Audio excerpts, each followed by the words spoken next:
அர்ச்சனை மலராக ஆலயத்தில் வருகின்றோம், ஆனந்தமாய் புகழ் கீதம் என்றும் பாடுவோம். அர்ச்சனை மலராக ஆலயத்தில் வருகின்றோம், ஆனந்தமாய் புகழ் கீதம் என்றும் பாடுவோம். அர்ப்பணித்து வாழ்ந்திட அன்பர் உம்மில் வளர்ந்திட ஆசையோடு அருள் வேண்டி பணிகின்றோம். அர்ப்பணித்து வாழ்ந்திட அன்பர் உம்மில் வளர்ந்திட ஆசையோடு அருள் வேண்டி பணிகின்றோம். அர்ச்சனை மலராக ஆலயத்தில் வருகின்றோம், ஆனந்தமாய் புகழ் கீதம் என்றும் பாடுவோம். தந்தை மகன் தூயாவியானவரின் பெயராலே ஆமென்.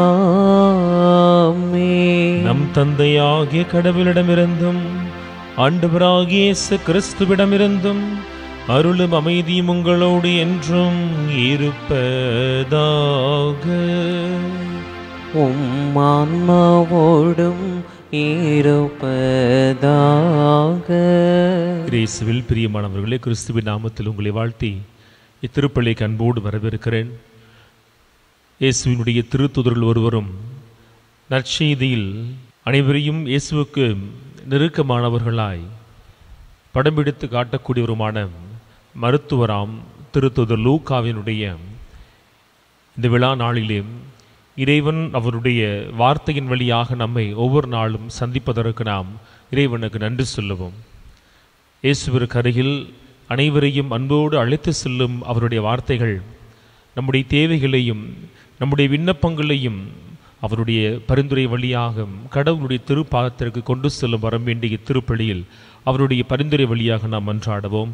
இந்த தூய மறைபொருளை நாம் கொண்டாட தகுதி பெறும் பொருட்டு நம்முடைய பலவீனங்கள் பாவங்களை ஏற்றுக்கொண்டு மனம் வருந்தி மன்னிப்பு கேட்போம்.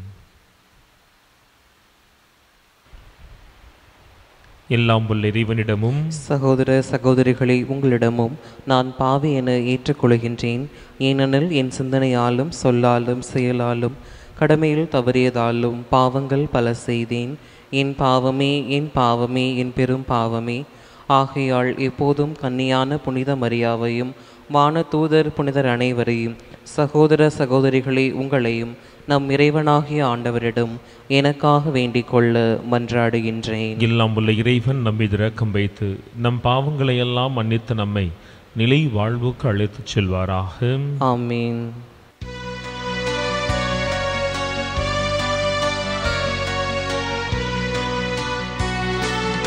ஆண்டவரே இரக்கமாயிரும். ஆண்டவரே இரக்கமாயிரும். கிறிஸ்துவே கிறிஸ்துவே இரக்கமாயிரும்.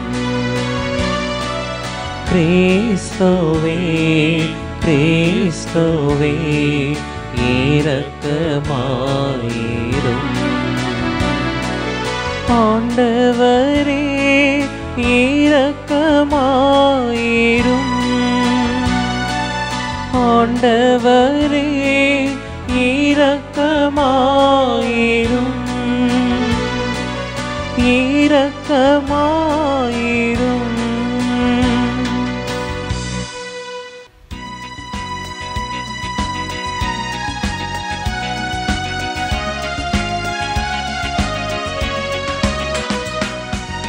உன்னதங்களிலே கடவுளுக்கு மாட்சி உண்டாகுக.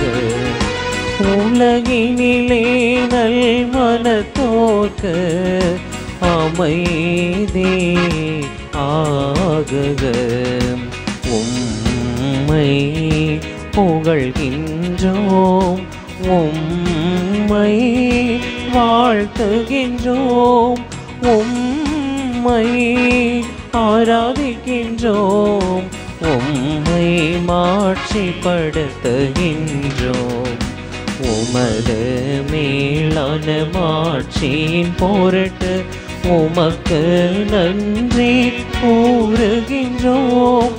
ஆண்டவராகிய இறைவா, வானுலக அரசரே, எல்லாம் வல்ல தந்தையாகிய இறைவா, இறைவா, ஒரே மகனாய் உதித்த ஆண்டவர் இயேசு கிறிஸ்துவே, ஆண்டவராகிய இறைவா, இறைவனின் செம்மறியே, தந்தையின் திருமகனே, தந்தையின் திருமகனே, உலகின் பாவங்களை போக்குபவரே, நீர் எம் மீது இரங்குவீர்.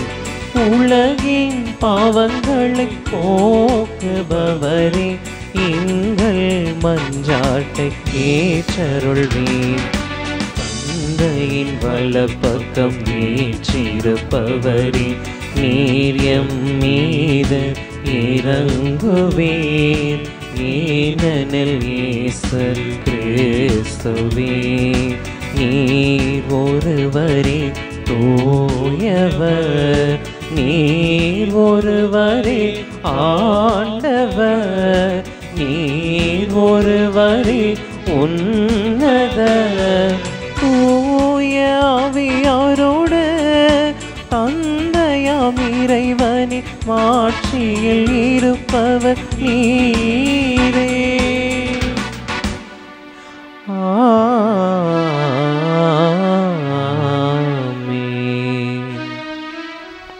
மன்றாடுவோமாக.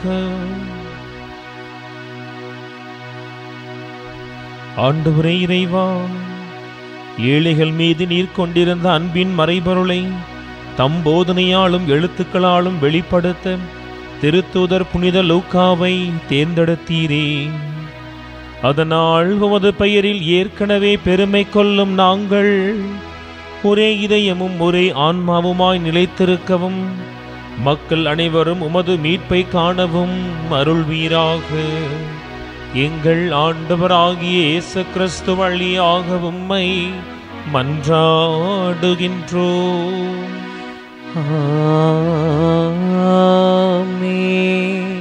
என்னுடன் லூக்கா மட்டுமே இருக்கிறார். திருத்தூதர் பவுல் திமோத்தேயுவுக்கு எழுதிய 2ஆம் திருமுகத்திலிருந்து முதல் வாசகம். அதிகாரம் 4, இறை வார்த்தைகள் 9 தொடங்கி 17 முடிய. அன்பிற்குரியவர்களே, விரைவில் என்னிடம் வர முழு முயற்சி செய். தேமா இன்றைய உலக போக்கை விரும்பி என்னை விட்டு அகன்று தெசலோனிக்கா சென்று விட்டார். கிரேஸ்க்கு, கலாத்தியாவுக்கு, தீத்து, தல்மாத்தியாவுக்கும் சென்று விட்டனர். என்னுடன் லூக்கா மட்டுமே இருக்கிறார். மார்க்கை உன்னுடன் கூட்டி வா. அவர் திருத்தொண்டில் எனக்கு மிகவும் பயனுள்ளவர். திக்கிக்குவை நான் எபேசுக்கு அனுப்பிவிட்டேன். நீ வரும்போது நான் துருவாவில் கார்ப்புவிடம் விட்டு வந்த போர்வையையும் நூல்களையும் குறிப்பாக தோற்சுருளையும் எடுத்து வா. கண்ணானாகிய அலெக்சாந்திரா எனக்கு பல தீமைகளை செய்தான். அவன் செயலுக்கு தக்கவாறு ஆண்டவர் அவனுக்கு பதில் அளிப்பார். அவனிடமிருந்து உன்னை காத்துக்கொள். அவன் நம்முடைய போதனையை அதிகம் எதிர்த்தவன். நான் முதன்முறை வழக்காடிய போதே எவரும் என் பக்கம் இருக்கவில்லை. எல்லோரும் என்னை விட்டு அகன்றனர். அக்குற்றம் அவர்களை சாராது இருப்பதாக. நான் அறிவித்த செய்தி நிறைவுற்று அனைத்து நாட்டவரும் அதை கேட்க வேண்டுமென்று ஆண்டவர் என் பக்கம் நின்று எனக்கு வலுவூட்டினார். சிங்கத்தின் வாயிலிருந்தும் என்னை விடுவித்தார். ஆண்டவர் வழங்கும் அருள்வாக்கு. இறைவனுக்கு நன்றி. பதிலுரை பாடல். திருப்பாடல் 145 பல்லவி.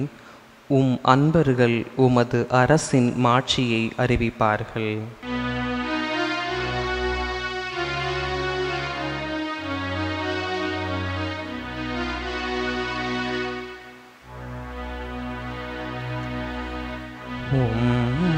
அன்பர்கள் உமது அரசின் மாட்சியை அறிவிப்பார்கள். அன்பர்கள் உமது அரசின் மாட்சியை அறிவிப்பார்கள். ஆண்டவரின் நீர் உருவாக்கிய யாவும் உமக்கு நன்றி செலுத்தும். உம்முடைய அன்பர்கள் உம்மை போற்றுவார்கள். அவர்கள் உமது அரசின் மாட்சியை அறிவிப்பார்கள். உமது வல்லமையை பற்றி பேசுவார்கள். மானிடருக்கு வல்லமை செயல்களையும் உமது அரசுக்குரிய மாட்சியின் பேரொளியையும் புலப்படுத்துவார்கள். அன்பர்கள் உமது அரசின் மாட்சியை அறிவிப்பார்கள்.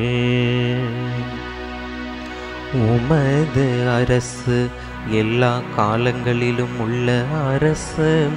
உமது ஆளுகை தலைமுறை தலைமுறையாக உள்ளது. ஆண்டவர் தாம் செய்யும் அனைத்திலும் நீதியுடையவர். அவர் தம் செயல்கள் யாவும் இரக்க செயல்களே. தம்மை நோக்கி மன்றாடும் யாவருக்கும் உண்மையாக தம்மை நோக்கி மன்றாடும் யாவருக்கும் ஆண்டவர் அண்மையில் இருக்கின்றார். அன்பர்கள் உமது அரசின் மாட்சியை அறிவிப்பார்கள். அன்பர்கள் உமது அரசின் மாட்சியை அறிவிப்பார்கள்.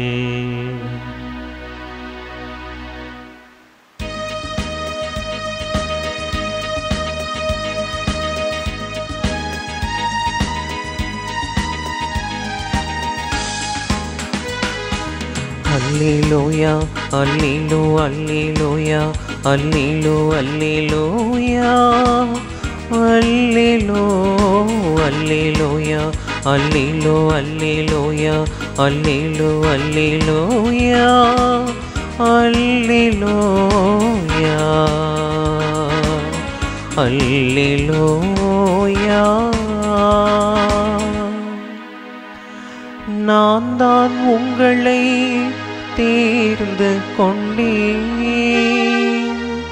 நீங்கள் கனி தரவும் நீங்கள் தரும் கனி நிலைத்திருக்கவும் உங்களை ஏற்படுத்தினேன் என்கிறார் ஆண்டவர். அல்லேலூயா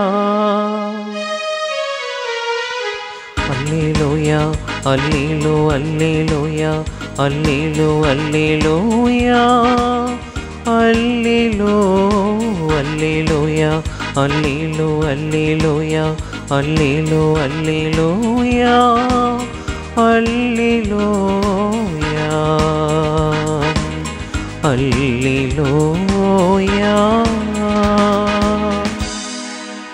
ஆண்டவர் உங்களோடு இருப்பாராக.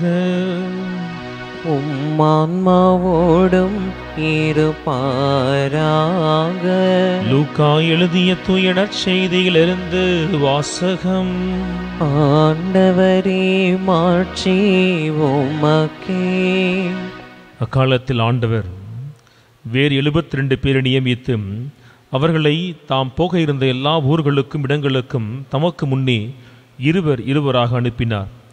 அப்போது அவர் அவர்களை நோக்கி கூறியது, அறுவடை மிகுதி, வேலையாள்களோ குறைவு.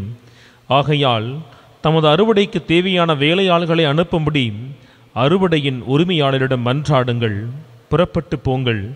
ஓநாய்களிடையே ஆட்டுக்குட்டிகளை அனுப்புவது போல் உங்களை நான் அனுப்புகிறேன். பணப்பையோ வேறு பையோ மிதியடிகளோ எதுவும் நீங்கள் எடுத்துச் செல்ல வேண்டாம். வழியில் எவருக்கும் வணக்கம் செலுத்த வேண்டாம். நீங்கள் எந்த வீட்டுக்குள் சென்றாலும் இந்த வீட்டுக்கு அமைதி உண்டாகுக என முதலில் கூறுங்கள்.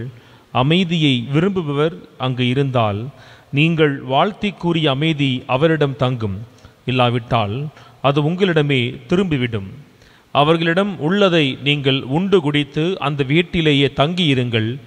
ஏனெனில் வேலையாளர் தம் கூலிக்கு உரிமை உடையவரே. வீடு வீடாய் செல்ல வேண்டாம். நீங்கள் செல்லும் ஊரில் உங்களை ஏற்றுக்கொண்டால் உங்களுக்கு பரிமாறுவதை உண்ணுங்கள். அங்கு உடல்நலம் குன்றியோரை குணமாக்கி இறையாட்சி அவர்களை நெருங்கி வந்துவிட்டது என சொல்லுங்கள் என்றார். ஆண்டவரின் அருள்வாக்கு. கிறிஸ்துவே உமக்கு புகழ். ஆண்டவர் இயேசுவில் பிரியமானவர்களே, திருத்தூதரும் மறைசாட்சியுமான புனித லூக்காவினுடைய விழா நாளில் இறைவார்த்தை பகிர்வுக்கு உங்களை அன்போடு வரவேற்கிறேன். ஏழைகளின் நற்செய்தி எனவும் சமூக நீதியின் நற்செய்தி எனவும் அழைக்கப்படுகிற இந்த நற்செய்திக்கு ஏன் இந்த பெயர்கள் இவ்வண்ணமாய் அமைந்திருக்கிறது என்பதை குறித்து இன்றைய நாளில் நாம் சிந்திக்க இருக்கிறோம். அன்பிற்குரியவர்களே, 2026 தமிழ்நாடு சட்டப்பேரவை தேர்தலை எதிர்கொண்டிருக்கிற நாம் தொடர்ந்து வர இருக்கிற நாட்களில் சில வார்த்தைகளை தொடர்ந்து கேட்க வேண்டிய சூழலுக்கு நாம் தள்ளப்பட்டிருப்போம்.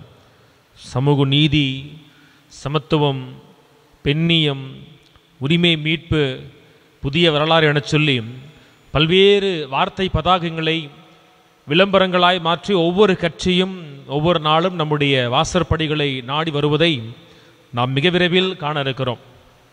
ஆனால் எல்லோரும் உண்மையில் சமூக நீதிக்காய், சமத்துவத்திற்காய், பெண் விடுதலைக்காய் போராடுகிறார்களா?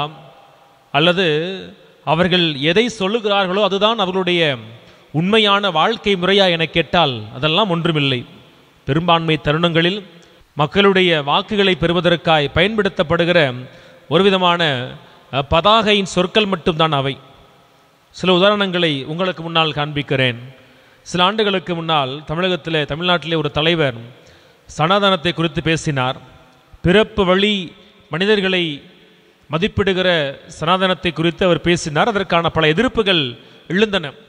உண்மையில் நாம் ஆழமாய் சென்று யோசித்து பார்க்கிற பொழுது அவர் அனுபவிக்கிற அந்த ஒரு பதவியும் கூட ஒரு வகையில் சனாதனத்தின் வழியாய் வந்ததுதான். பிறப்பு வழியாய் மனிதனை பாகுபடுத்தி பார்ப்பது சனாதனம் என அவர் சொன்னார் என சொன்னால், அவர் அனுபவிக்கிற பதவி கூட அவருடைய தகுதியினாலோ அனுபவத்தாலோ அறிவினாலோ அவருக்கு கிடைக்கவில்லை. அவர் இருக்கிற அதே கட்சியில் அறிவில், அனுபவத்தில், வயதில் மூத்தவர்கள் எத்தனையோ பேர் இருக்கிற பொழுது ஒரு குறிப்பிட்ட குடும்பத்தில் பிறந்தார் என்பதற்காய் அவருக்கு கிடைத்திருக்கிற கிரீடம் கூட சனாதனத்தினுடைய இன்னொரு மறு வடிவமே. இன்னொரு கட்சியை பார்க்கிறோம், வீதி எங்கும் முழங்குகிறார்கள் உரிமை மீட்போம் என சொல்லி. ஆனால் அவர்கள் ஆண்ட பொழுது உரிமையை அடகு வைத்ததே அவர்கள்தான். அரசியலை நன்கு வாசிக்கிற ஒவ்வொரு நாளும் அதை பின்தொடர்கிறவர்களுக்கு தெரியும். அவர்கள் ஆண்ட பொழுது தங்களுடைய பதவியை தக்க வைப்பதற்காய், அந்த ஆட்சி கலைக்கப்படாமல் இருப்பதற்காய் பல்வேறு சமரசங்களை செய்து கொண்டு பல உரிமைகளை விட்டு கொடுத்தவர்களும் அவர்கள்தான். ஒரு சாமியார் ஏண்டா இதெல்லாம் பற்றி பிரசங்கத்தில் சொல்கிறாரு, சாமியாருக்கு என்ன அரசியல் தெரியும், இப்படி புரிஞ்சுக்கலாம். இருந்தாலும் இதையெல்லாம் நினைத்து சொல்ல வேண்டிய கால சூழலுக்கு தள்ளப்படுகிறோம். அரசியல் பாடத்தில் முதுகலையை ஓரளவிற்கு வாசித்திருக்கிறேன் என்கின்ற அடிப்படையில் தான் இதை குறித்து நான் பேசுகிறேன். இன்னொரு புறம் பார்க்கிற ஒரு கூட்டம் புதிய வரலாறு படைப்போம் என வருகிறார்கள். நல்லதுதான். அவர்களை அழைத்து உங்களுடைய சித்தாந்தம் என்ன, உங்கள் கொள்கை என்ன என கேட்டால் தெளிவில்லாத ஒரு நிலை. எனக்கு ஒருவனை பிடிக்கும், ஆகவே அவன் சொல்வதெல்லாம் எனக்கு பிடிக்கும். இதைவிட ஒரு மிகப்பெரிய கவர்ச்சி, ஒரு போதை வேறு என்ன இருக்க முடியும்?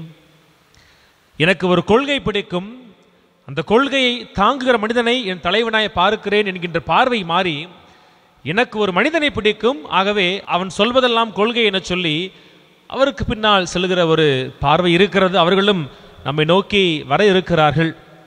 இப்படி எல்லாவற்றையும் ஒரு வாக்கிற்காய், விளம்பரத்திற்காய் பயன்படுத்துகிற சூழலில் உண்மையான சமூக நீதி, சமத்துவம், பெண்ணியம் ஏற்றத்தாழ்வு இல்லாத ஒரு வாழ்க்கை என்பது பல சமயங்களில் ஒரு காணல் நீரை போல அல்லது நம்முடைய வாழ்வில் கனவாய் மாறி இருக்கிறது. ஆனால் இதையெல்லாம் 2000 ஆண்டுகளுக்கு முன்னால் தன் எழுத்துக்களில் மிக தெளிவாய் எடுத்துரைத்தவர்தான் நம்முடைய திருத்தூதர் லூக்கா என சொன்னால் அது மிகையாகாது.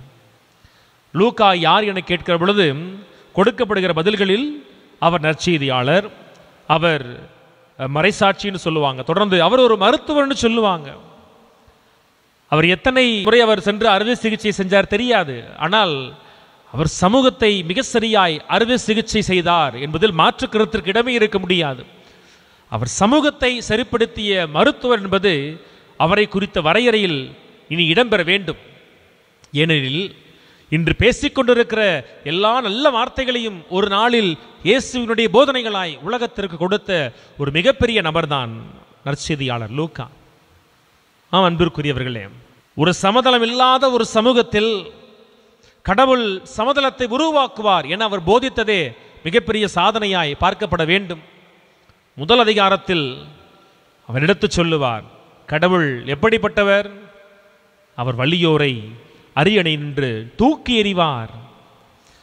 வலிமை இருக்கிறவன் அதிகாரத்தை பிடிக்கலாம் என்பது முதல் நூற்றாண்டில் வாழ்ந்த யூதர்களுக்கு மிகச்சரியாய் தெரியும். அசீரியனை, பாபிலோனியனை, பாரசீகனை, கிரேக்கனை, ரோமையனை கடந்து வந்திருக்கிற அந்த மக்களுக்கு வரலாறு தெரியும்.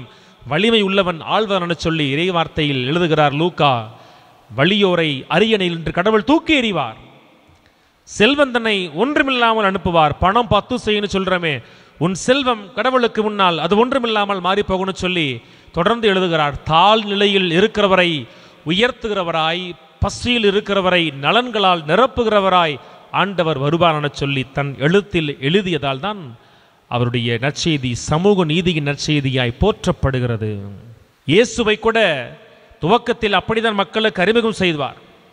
ஒரு திரைப்படத்தில் போய் பார்க்குறப்ப ஹீரோ இன்ட்ரோடக்ஷன் அப்படின்னு ஒரு முக்கியமான ஒரு பகுதி இருக்கு. எப்படி அந்த கதையினுடைய நாயகன் அறிமுகப்படுத்தப்படுகிறான்னு சொல்லி திருமுழுக்கு பெற்று வருகிற இயேசுவை அறிமுகப்படுத்துவார் பாருங்க. தன் சொந்த ஊரில் சென்று நான் எதற்காய் அனுப்பப்பட்டிருக்கிறேன், லூக்காவின் வார்த்தைகளில் மிக தெளிவாக சொல்வார். ஏழைகளுக்கு நற்செய்தியை கொடுக்க, ஒடுக்கப்பட்டோருக்கு விடுதலையை கொடுக்கன்னு சொல்லி இயேசுவை ஏழைகளுக்கானவராய், ஒடுக்கப்பட்டவர்களுக்குரியவர்களாய் லூக்கா தெளிவாய் தொடக்கத்திலேயே அவர் எடுத்துரைத்திருப்பார்.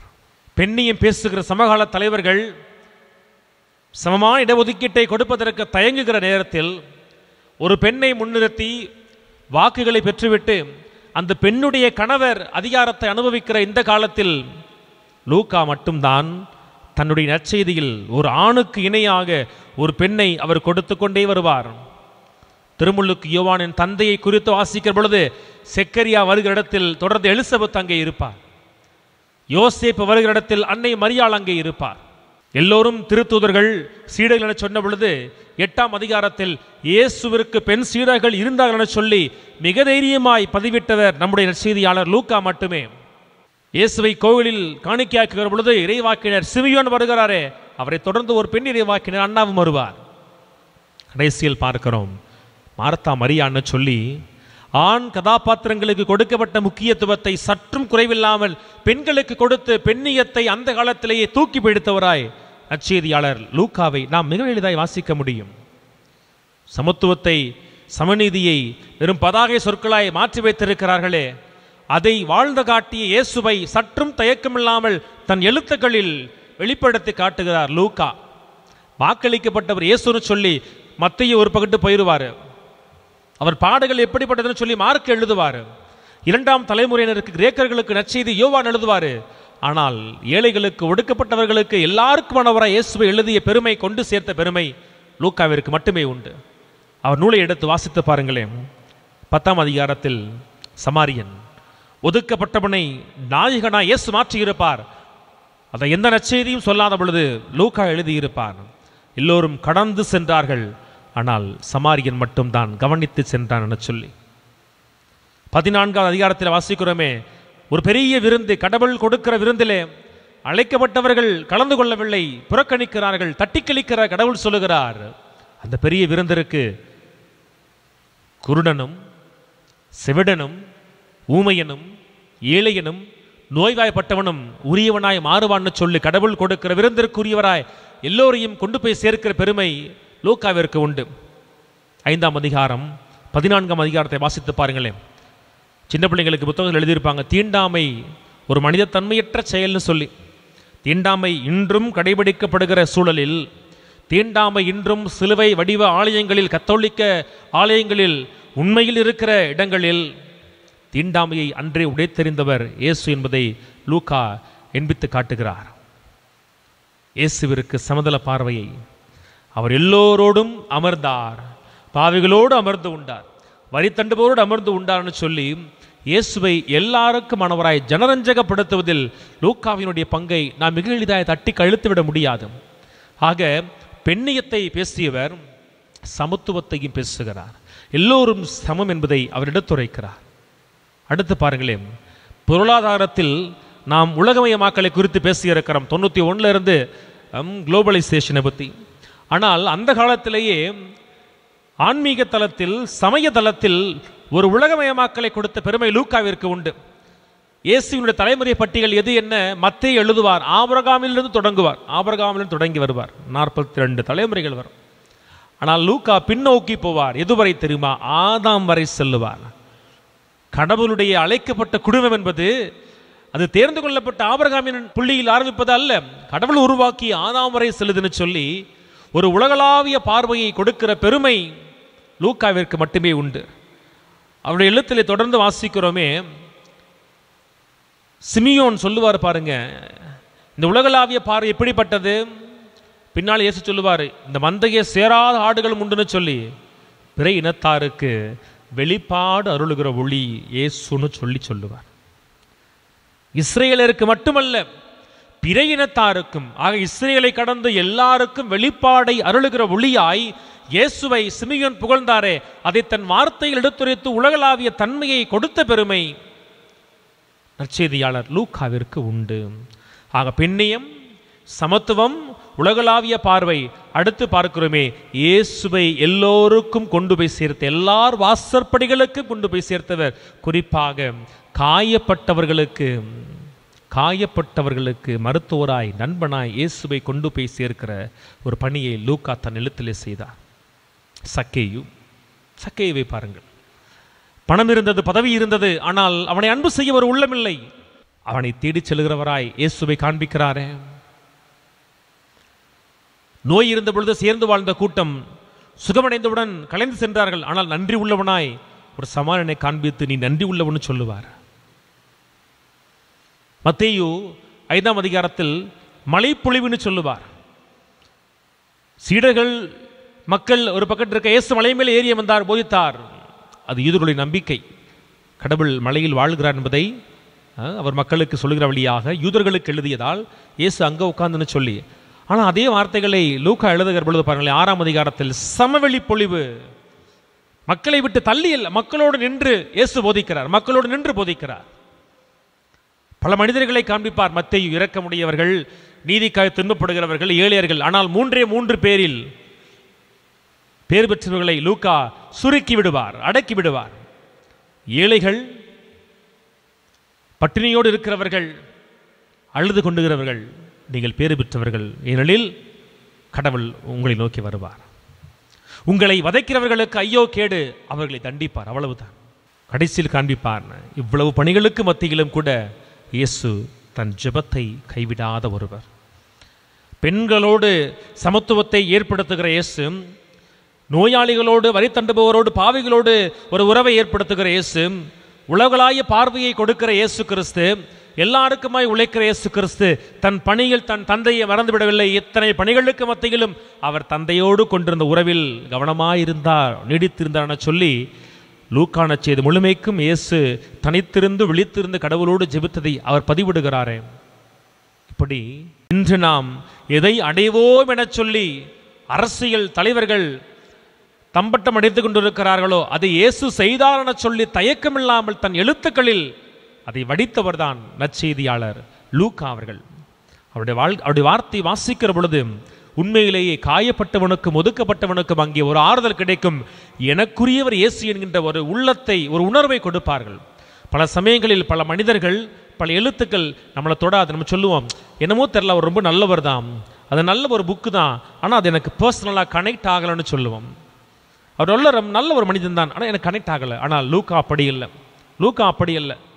யாரெல்லாம் தேவையில் இருக்கிறார்களோ அவர்கள் வாசிக்கிற பொழுது மிக எளிதாய் they will feel connected to God, they will feel connected to divine. அதை செய்தவர் தான் நற்செய்தியாளர் லூக்கா. அந்த லூக்கா சமூகத்தை அவர் அறுவை சிகிச்சைக்குட்படுத்திய ஒரு மருத்துவர். சமூகத்தில் இருந்த நோயை, ஏற்றத்தாழ்வை, பெண்ணிய வேறுபாடுகள், பாலின வேறுபாடுகள் எல்லாவற்றையும் துடைத்து எறிந்து அவர் அப்படி ஒரு பணியை செய்தனால்தான் இன்னைக்கும் கூட அவர் நமக்கு முன்னால் ஒரு பாடமாய் நிற்கிறார். ஒரு திருத்தூதராய் மட்டுமல்ல, தான் எதை எழுதினாரோ, எதை போதித்தாரோ அதற்காய் இறுதி வரை நின்ற மறை சாட்சியாய் அந்த லூக்காவை நோக்கி இன்றைய நாளில் நம் கரங்களை குவிப்போம். உம்மை அழைத்தவர் தான் என்னையும் அழைத்து இருக்கிறார். உமக்கு முன்னால் நூல்கள் இல்லை, நீர் கண்டதை எழுதினீர், ஆனால் நான் வழிநடக்க எனக்கு நூல்களை கொடுத்திருக்கிறீர். வாசிக்கிற எனக்கு வாழ்வாக்குவதற்கு தடைகள் இருக்கிறது, தயக்கம் இருக்கிறது. எனக்காய் ஆண்டவரிடத்தில் கொஞ்சம் பரிந்து பேசுங்க. எலிசா பேசின மாதிரி உமக்குள் இருந்த ஆவி கொஞ்சம் எனக்கு கொடுங்க, நானும் உம்மை போல வாழணும்னு சொல்லி லூக்கா வழியாக கடவுளுடைய பரிந்துரை நாடுகிற பொழுது லூக்காவை அழைத்து தன் பணியில் நிலைநிறுத்தி அவரை பயன்படுத்தி இன்று வரை வணக்கத்திற்குரியவராய் அவரை மாற்றியிருக்கிற கடவுள் நம்மையும் அப்படிப்பட்ட உயர்ந்த நிலைக்கு உயர்த்துவார். ஆமேன்.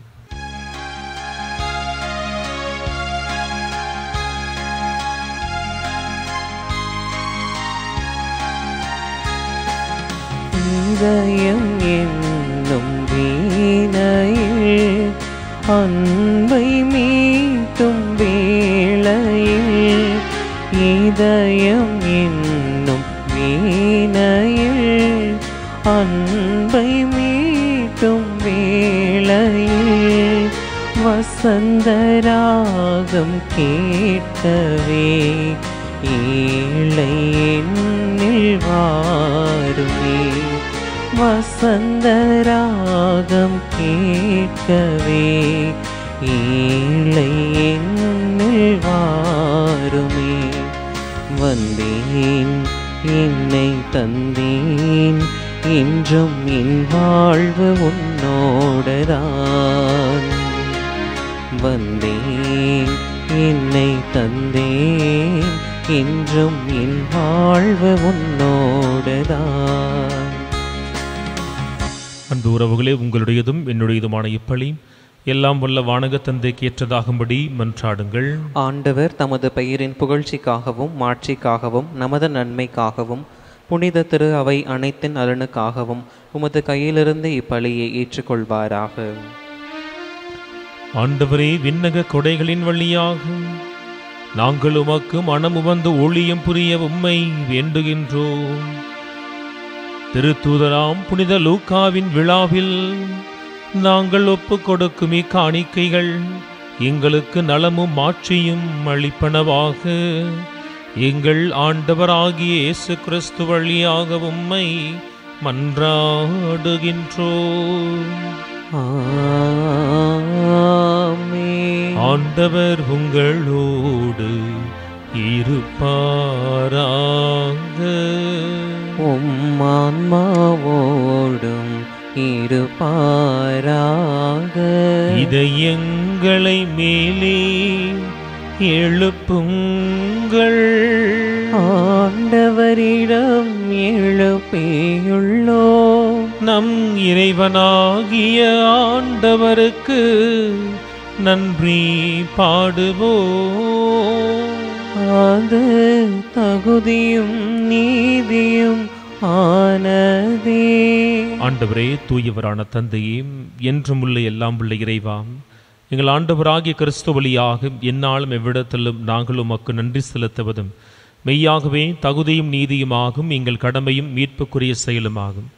ஏனென்றால் உமது திரு அவை உம்முடைய புனிதத்தின் அடையாளமாக என்றும் இம்மன்னகத்தில் விளங்கவும், மக்கள் அனைவருக்கும் விண்ணக படிப்பினைகளை வழங்கவும் அது திருத்தூதர்களை, குறிப்பாக திருத்தூதர் லூக்காவை அடித்தளமாக கொண்டு நிலைத்திருக்கவும் செய்துள்ளீர். ஆகவே நாங்கள் இன்றும் என்றென்றும் வானத்துதர்களின் அணிகள் அனைத்தோடும் சேர்ந்து இதய பற்றுதலோடு உமது புகழை பாடி குரல் எழுப்பி சொல்வதாவது: தூயவர் தூயவர் தூயவர், வான்படைகளின் கடவுளாம் ஆண்டவர்.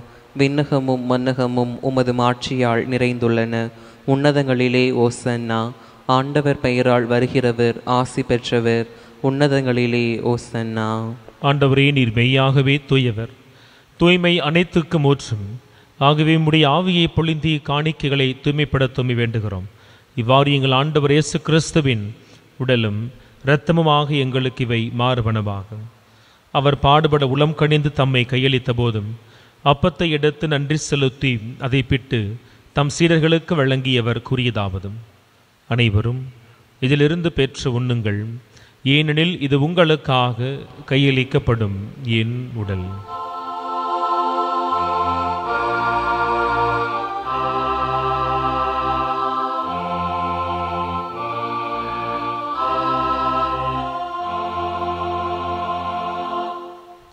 அவ்வண்ணமே இரவு விருந்தை அருந்திய பின் கிண்ணத்தையும் எடுத்து மீண்டும் உமக்கு நன்றி கூறி தம் சீடர்களுக்கு வழங்கியவர் கூறியதாவதும்: அனைவரும் இதிலிருந்து பெற்று பருகுங்கள், ஏனெனில் இது புதிய நிலையான உடன்படிக்கைக்கு உரிய என் இரத்தத்தின் கிண்ணம். இது பாவ மன்னிப்புக்கென்றும் உங்களுக்காகவும் பலருக்காகவும் சிந்தப்படும். இதை என் நினைவாக செய்யுங்கள்.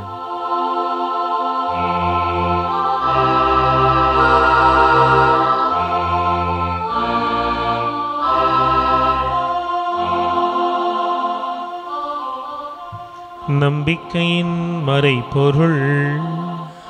ஆண்டவரே, நீர் வருமளவும் உமது இறப்பினை அறிக்கையிடுகின்றோம். உமது உயிர்ப்பினையும் எடுத்துரைக்கின்றோம். ஆகவே ஆண்டவரே, நாங்கள் கிறிஸ்துவின் இறப்பினையும் உயிர்ப்பினையும் நினைவு கூர்ந்தும் வாழ்வையும் மீட்பையும் வழங்கும் அப்பத்தையும் கிண்ணத்தையும் ஒப்புக் கொடுத்தும் திருமுன் நின்று ஊழியம் புரிய தகுந்தவர்களாய் எங்களை அழைத்த கிருபைக்கு நன்றி செலுத்துகிறோம். மேலும் கிறிஸ்துவின் உடலிலும் இரத்தத்திலும் பங்கு கொள்ளும் எங்களை தூய் ஆவியார் ஒன்று சேர்த்திடும்படியாக உம்மை தாழ்மையோடு மன்றாடுகிறோம். ஆண்டவரே, எங்கள் திருத்தந்தை சிங்கராயர், எங்கள் ஆயர் ஆரோக்கியராஜ், இனி ஆயர்கள் குருக்கள் துறவி நிறைவாய் ஆசீர்வதித்து உம்முடைய திருகவை அன்பில் நிறைவு பெறச் செய்துள்ளோம். உயிர்த்தலும் எதிர்நோக்குடன் துயில் கொள்ளும் எங்கள் சகோதர சகோதரிகளையும் இறந்தோர் அனைவரையும் இரக்கத்தோடு நினைவு கூர்ந்து உமது திருமுக ஒளியினுள் ஏற்றலும் எங்கள் அனைவர் மீதும் இரக்கமாயிரும். கடவுளின் கன்னித்தாயான புனித மரியா, அவருடைய கணவரான புனித யோசேப்பு, புனித லூகாம், ஏனைய திருத்தூதர்கள், இவ்வுலகிலும் குகந்தோராய் வாழ்ந்த எல்லா புனிதரோடு நாங்கள் நிலை வாழ்வின் மக்களாய் மாறி திருமகனும் எங்கள் மீட்பருமான இயேசு கிறிஸ்து வழியாக உம்மை புகழ்ந்திரும் வரம் அருள இறைஞ்சி மன்றாடுகிறோம். இவர் வழியாக இவரோடு இவரில் எல்லாம் வல்ல இறைவனாகிய தந்தையே, தூய ஆவியாரின் ஒன்றிப்பில் எல்லா புகழும் ஆட்சியும் என்றென்றும் உமக்கு உரியதே. ஆமென், ஆமென், ஆமென். மீட்பரின் கட்டளையினால் கற்பிக்கப்பட்டு இறை படிப்பினையால் பயிற்சி பெற்ற நாம் துணிந்து மன்றாடுவோம். விண்ணுலகில் இருக்கின்ற எங்கள் தந்தையே, உமது பெயர் தூயது என போற்ற பெருக. உமது ஆட்சி வருக. உமது திருவுளம் விண்ணுலகில் நிறைவேறுவது போல மண்ணுலகிலும் நிறைவேறுக. எங்கள் அன்றாட உணவை இன்று எங்களுக்கு தாரும். எங்களுக்கு எதிராக குற்றம் செய்வோரை நாங்கள் மன்னிப்பது போல எங்கள் குற்றங்களை மன்னியும். எங்களை சோதனைக்கு உட்படுத்தாதேயும், தீமையிலிருந்து எங்களை விடுவித்தருளும். ஆண்டவரே, திருத்தூதரும் மறைசாற்றலருமான புனித லூக்காவின் பரிந்துரை வழியாக ஆண்டவரே, எங்கள் உள்ளத்தில் நிலவுகிற அமைதியில்லா சூழல் விலகி ஆண்டவரே, நீர் கொடுக்கிற அமைதியும் ஆறுதலும் ஒற்றுமையும் நிலையாய் நிறைவாய் குடிகொள்ளச் செய்வீராக. என்றென்றும் வாழ்ந்து ஆட்சி செய்கின்றவர் நீரே. ஆமென். நம் ஆண்டவர் இயேசு கிறிஸ்துவின் அமைதி உங்கள் அனைவரோடும் என்றும் இருப்பதாக. உம் ஆன்மாவோடும் இருப்பதாக. ஒருவருக்கொருவர் அமைதியை பகிர்ந்து கொள்வோம். உலகின் பாவங்களை போக்கும் இறைவனின் செம்மறியே, எங்கள் மேல் இரக்கமாயிரும். உலகின் பாவங்களை போக்கும் இறைவனின் செம்மறியே, எங்கள் மேல் இரக்கமாயிரும். உலகின் பாவங்களை போக்கும் இறைவனின் செம்மறியே, எங்களுக்கு அமைதியை அளித்தருளும். இதோ இறைவனின் செம்மறின், இவரே எல்லாருக்குமானவர். இவரை எல்லாருக்குமானவராய் லூக்கா வெளிப்படுத்துகிறார். அவரே திருவுடலாய் நமக்குள் எழுந்து வருகிறார். இவருடைய திருவிருந்துக்கு அழைக்கப்பெற்ற நாம் அனைவரும் பேறு பெற்றவர்கள். ஆண்டவரே, நீர் நிலத்தில் எழுந்தருள நான் தகுதியற்றவன். ஆனால் ஒரு வார்த்தை மட்டும் சொல்லி அருளும், எனது ஆன்மா நலமடையும்.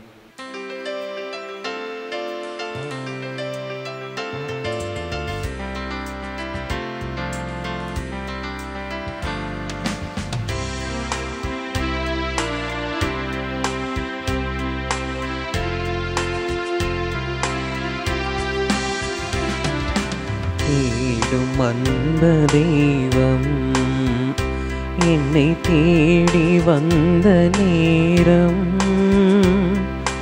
கோடி நன்மை கோடும் புவி வாழும் நிலைகள் மாறும், வாழும் நிலைகள் மாறும். இந்த வானதேவன் தந்த வாழ்வு பாதை என்ன வாழும் காலம் போகும். இந்த வானதேவன் தந்த வாழ்வு பாதை என்ன வாழும் காலம் போகும். தேடும் அன்பு தெய்வம்.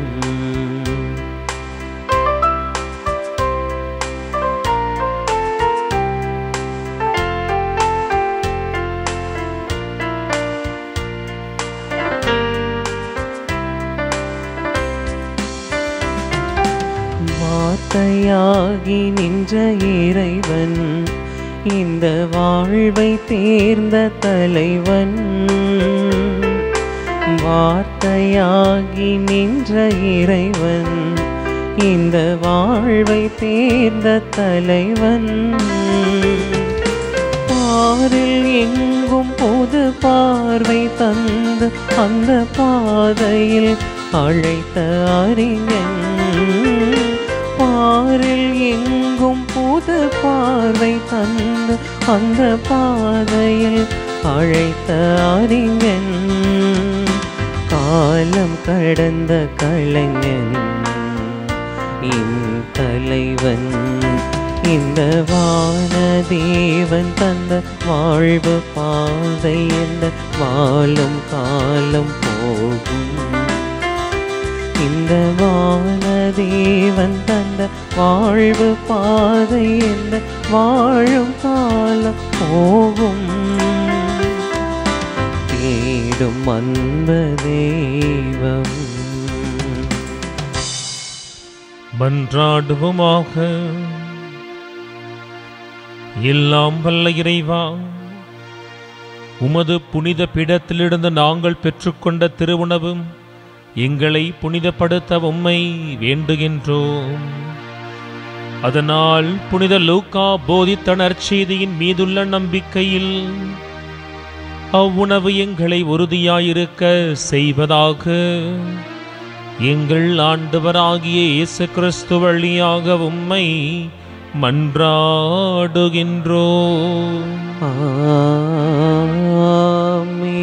ஆண்டவர் உங்களோடு இருப்பாராக. உம்மான்மாவோடும் இருப்பதாக. எல்லாம் வல்ல இறைவன் தந்தை, மகன், தூய ஆவியார் உங்கள் அனைவரையும் நிறைவாக ஆசீர்வதிப்பாராக.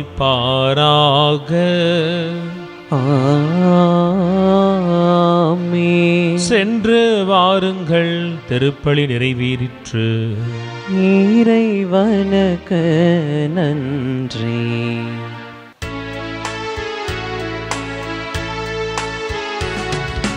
மாதாவே சரணம், முந்தன் பாதாரம் புவிக்காதாரம். கன்னி மாதாவே சரணம். மாபாவம் எம்மை மேவாமல், மாபாவம் எம்மை மேவாமல் காப்பாயே அருள் ஏவாயே. கன்னி மாதாவே சரணம்.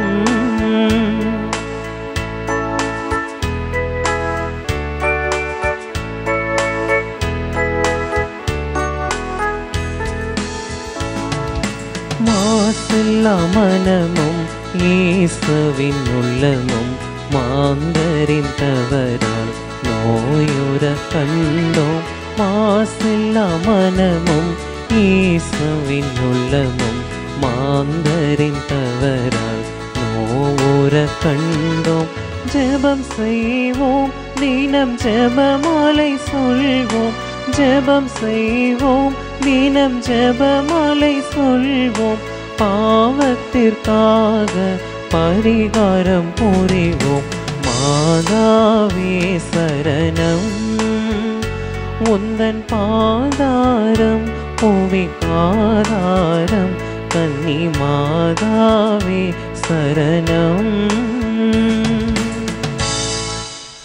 தந்தை, மகன், தூய ஆவியின் பெயராலே ஆமேன்.